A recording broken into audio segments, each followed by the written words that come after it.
कला को अवतारी शक्ति की एक इकाई माने तो श्री कृष्ण 16 कला अवतार माने गए हैं।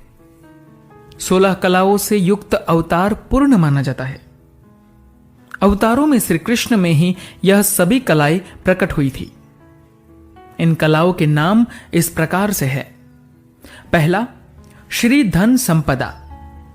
प्रथम कला धन संपदा नाम से जानी जाती है।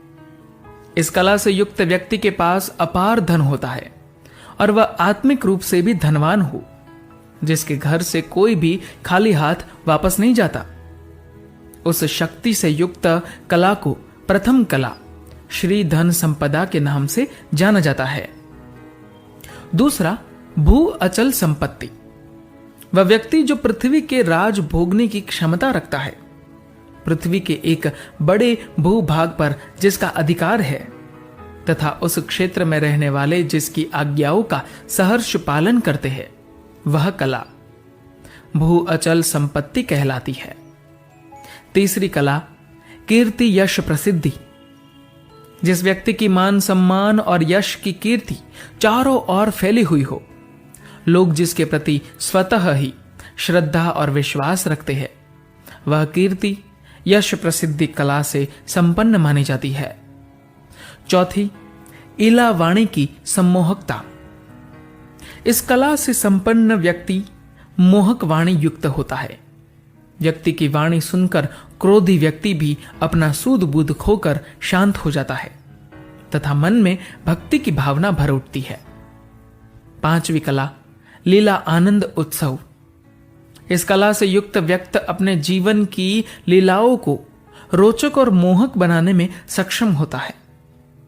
जिनकी लीला कथाओं को सुनकर कामी व्यक्ति भी भावुक और विरक्त होने लगता है। कांति, सौंदर्य और आभा। ऐसे व्यक्ति जिनके रूप को देखकर मन स्वतः ही आकर्षित होकर प्रसन्न हो जाता है, वे इस कला से युक्त होते हैं। जिसके मुखमंडल को देखकर बार बार छवि निहारने का मन करता है, वह कांति, सौंदर्य और आभा कला से संपन्न होता है। विद्या, मेधा, बुद्धि।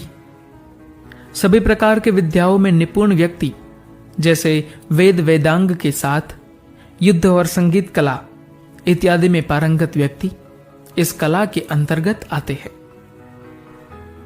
विमला पारदर्शिता। जिसके मन में किसी प्रकार का छल कपट नहीं होता, वह विमला पारदर्शिता कला से युक्त होता है। इनके लिए सभी एक समान होते हैं, न तो कोई बड़ा है और न कोई छोटा। उत्कर्षिणी प्रेरणा और नियोजन। युद्ध तथा सामान्य जीवन में जो प्रेरणादायक तथा योजनाबद्ध तरीके से कार्य करता है, वह इस कला से निपुण होता है। व्यक्ति में इतनी शक्ति व्याप्त होती है कि लोग उसकी बातों से प्रेरणा लेकर लक्ष्य भेदन कर सके। ज्ञान निरक्षीर विवेक। अपने विवेक का परिचय देते हुए समाज को नई दिशा प्रदान करने से युक्त गुण ज्ञान निरक्षीर विवेक नाम से जाना जाता है। क्रिया कर्मण्यता। जिनकी इच्छा मात्र से संसार का हर कार्य हो सकता है तथा व्यक्ति सामान्य मनुष्य की तरह कर्म करता है और लोगों को कर्म की प्रेरणा देता है।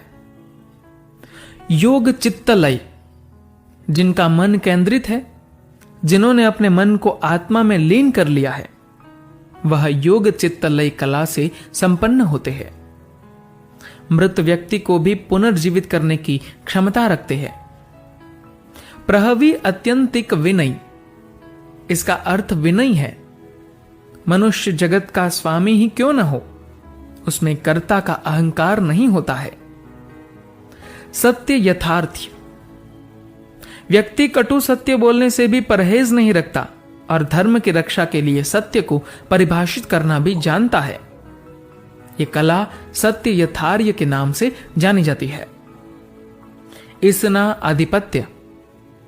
व्यक्ति में वह गुण सर्वदा ही व्याप्त रहती है जिससे वह लोगों पर अपना प्रभाव स्थापित कर पाता है।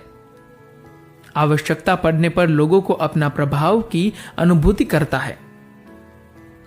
अनुग्रह उपकार। निस्वार्थ भावना से लोगों का उपकार करना अनुग्रह उपकार है। ये 16 कलाएं भगवान श्री कृष्ण के अंदर मौजूद थी और इसीलिए उन्हें पूर्ण पुरुषोत्तम भगवान कहते हैं। धन्यवाद।